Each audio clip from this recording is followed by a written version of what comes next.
Hi friends, നമുക്കൊരു 3 കേക്കിന്റെ video ഉണ്ടല്ലോ. അപ്പൊ ആദ്യത്തേത് half K G nutty bubbles cake ആയിരുന്നു.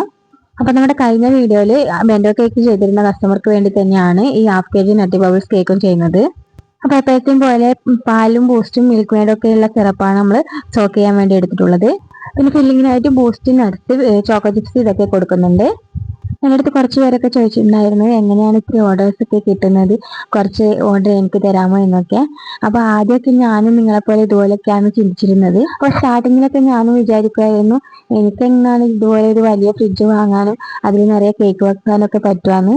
സ്റ്റാർട്ടിങ് ടൈമിൽ നമുക്ക് ഓർഡർ ഉള്ള സമയത്ത് 2-3 കേക്ക് ഒന്നിച്ച് വന്നിട്ട് പിന്നെ ഒരാഴ്ചത്തേക്ക് കേക്ക് ഒന്നും ഉണ്ടാവില്ല, ഫുൾ റെസ്റ്റ് ആയിരിക്കും. പിന്നെ ഒരു ആഴ്ച കഴിഞ്ഞാലായിരിക്കും പിന്നെ ഒരു 2-3 കേക്ക് വരിക, പിന്നെ ഒരാഴ്ച റെസ്റ്റ് കിട്ടും, പിന്നെ 2-3 കേക്ക് ഉണ്ടാവും. അങ്ങനെ ആയിരുന്നു ആദ്യം സ്റ്റാർട്ടിങ്ങിന്റെ ടൈമിൽ ഉണ്ടായിരുന്നത്.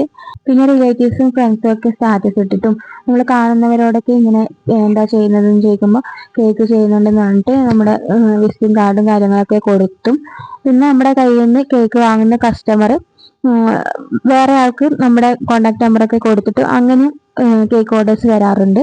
അപ്പൊ രണ്ടാമതായിട്ട് നമ്മൾ ചെയ്യുന്നത് ചോക്ലേറ്റ് ഫ്ലേവറിൽ ഒരു ടോൾ കേക്ക് ആയിരുന്നു. അപ്പൊ അതിന്റെ ഡിസൈൻ നമുക്ക് കസ്റ്റമർ അയച്ചു തന്നിട്ടുണ്ടായിരുന്നു. നമ്മളിവിടെ 5 ഇഞ്ചിന്റെ ടിന്നിൽ 2 പ്രാവശ്യം ബേക്ക് ചെയ്തിട്ട് 6 ലെയർ ആയിട്ട് മുറിച്ചെടുക്കുന്നുണ്ട്. അപ്പൊ ആ കേക്ക് നമ്മൾ എല്ലാ ലെയേഴ്സിലും നല്ല ഫില്ലിങ്ങും കാര്യങ്ങളും കൊടുത്തിട്ട് ക്രം കോട്ട് ചെയ്തിട്ട് മാറ്റി വെച്ചു. അടുത്തത് ഒരു 1.5 kg ചോക്കോനട്ട്സ് കേക്ക് ആയിരുന്നു. അപ്പൊ അതിന് വേണ്ടിയിട്ടുള്ള ഗണാഷാണ് ഞാൻ ഉണ്ടാക്കുന്നത്.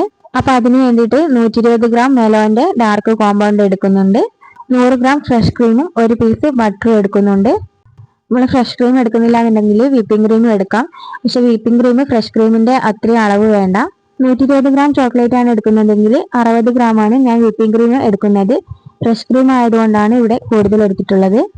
നമ്മളിവിടെ ഹാപ്പി ബർത്ത്ഡേ റൈറ്റിംഗ് കൊടുക്കുന്നുണ്ട്, പിന്നെ കുറച്ച് ചോക്ലേറ്റ് ഡെക്കറേഷൻ കൂടി വെച്ചിട്ട് കേക്കിന്റെ ലുക്ക് ഫിനിഷ് ആക്കി എടുക്കുന്നുണ്ട്.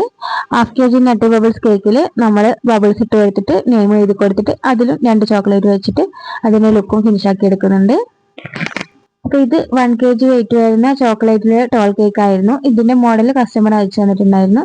അപ്പൊ അതുപോലെ തന്നെ ചെയ്യുന്നുണ്ട്. നടുവിൽ ചെറുതായിട്ട് 12 എന്ന് എഴുതി കൊടുത്തതിന് ശേഷം കുറച്ച് കുഞ്ഞു കുഞ്ഞു ബ്ലാക്ക് ഹേർട്ട് വരച്ചു കൊടുക്കുന്നുണ്ട്. അപ്പൊ വിപ്പിംഗ് ക്രീം കൊണ്ട് ഈസി ആയിട്ട് എങ്ങനെ റൈറ്റിംഗ് കൊടുക്കാനുള്ള വീഡിയോ നമ്മൾ ചെയ്തിട്ടുണ്ട്, കാണാത്തവരുണ്ടെങ്കിൽ കണ്ടു നോക്കണം. അപ്പൊ എല്ലാ കേക്കിന്റെ ഫൈനൽ ലുക്ക് നമ്മൾ കൊടുക്കുന്നുണ്ട്. ഇഷ്ടപ്പെട്ട ലൈക്ക് ചെയ്യണം, ചാനൽ സബ്സ്ക്രൈബ് ചെയ്യാത്ത കാണുന്നവരുണ്ടെങ്കിൽ ഒന്ന് സബ്സ്ക്രൈബ് ചെയ്യണം. അടുത്ത വീഡിയോ ആയിട്ട് നമുക്ക് വീണ്ടും കാണാം. Tata, bye bye.